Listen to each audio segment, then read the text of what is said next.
Now, ladies and gentlemen, this is a little photograph, what I believe to be an authentic, legitimate, real picture of one of the little gray dudes.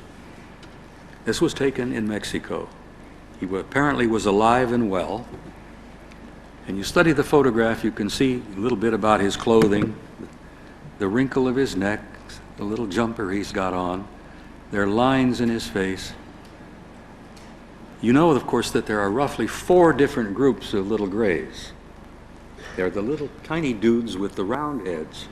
Then there are several other different types, and then there is one group that is roughly 6 feet tall that are almost human. Some of the little guys do not appear to be a species or members of a race. When they've been found in these crashed discs, and the medical examiners have checked them out, they've concluded that they are biological androids. They're clones.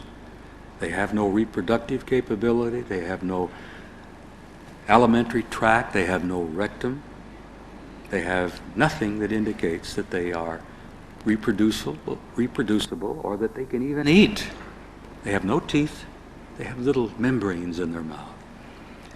British medical examiners who examined and autopsied a number of them from a crashed disc near Timmensdorfer, Germany in 1964, conducted the autopsies and said, my God, every one of them were exactly the same.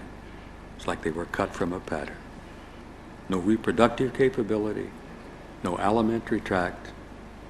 Every one was absolutely identical. Now, that doesn't mean that all of the grays are laboratory products, but some of them are. And they just make them.